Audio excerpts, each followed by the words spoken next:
کندهار ښاروالي وایي د ښاري پراختیا او ګڼې ګوڼې د مخنیوي په خاطر د کندهار ښار په 9مه ناحیه کې د برېښنا کوټ عمومي سړک د پراخولو کارونه پیل کړي. د کندهار ښاروال مولوي عبدالله روحاني په دې اړه جوړو شوو مراسمو کې رسنیو ته وویل چې دغه سړک د ښاروالۍ په پراختیایي بودیجه په 80 میلیون افغانۍ په 2 برخو کې جوړوي چې په لومړۍ برخه کې د 2.5 کیلومتره سړک جوړول شامل دي. دا سړک 2.5 کیلومتره اوږدوالی لري چې دا اوس 6 کال جوړیږي. د دې په جوړېدو سره به دا جاده 40 متره سي، 40 متره عرض به پیدا کړي او پر دې باندې 80 میلیونه افغانۍ لګښت راځي. او پاته برخه چې انشاءالله تر کوتل مرشي پورې موږ اراده کړې ده را روان کال کې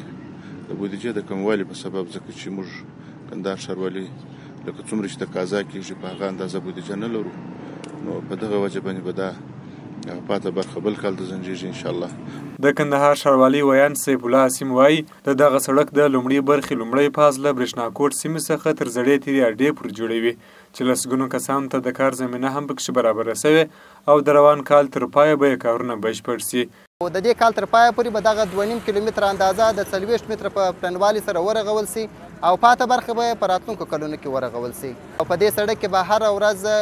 50 کسان په فني او غیر فني ډول په کار کولو باندې بوخت وي. د کندهار او روزګان ولایتونو اوسېدونکي دغه کار په پیل سره خوښي ښیي، خو له اسلامي امارت څخه غوښتنه کوي چې دغه لاره د روزګان تر مرکز ترینکوټ پورې په پاخه ډول جوړه کړي تر څو د ترانسپورټ په برخه کې د دوی ستونزې حل سي. امارت څخه موږ اول دا غوښتنه کوو اول شکر د زیات په کندهار کې د اول ویشت اصل کار چې د شور کړی زموږ دا غوښتنه کوو چې موږ په مرکز ترینکوټ د مرکز پر دغه کومه لار چې دغه موږ ته جوړه سي چې ښار ته جوړ سم دا د کندهار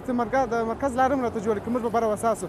دا اوس اجل ما سره مریض شته، موږ دا پرون دونه په تکلیف ځان ورسوي چې مریض بیخي ټینګ په عذاب و، نو چې لار جوړه سي پخوا به 1 ساعت لارو بر به نیم ساعت راورسېږي. نفوس مو زیاتېږي او ښارونه مو په پخواني سیسټم جوړ دی هغه تنګېږي. دا خو ډېره ښه خبره ده چې ښارونه مو آزاد شي، سړکان مو آزاد شي، خو مشکل په دې کې دی چې دوی صحیح کار وکړي او لږ یې ژر وکړي. نو خوشحاله یو، بس کارونه یو څه وځنډېدله چې مخ ته ولاړ شي او ژر مخ ته ولاړ شي،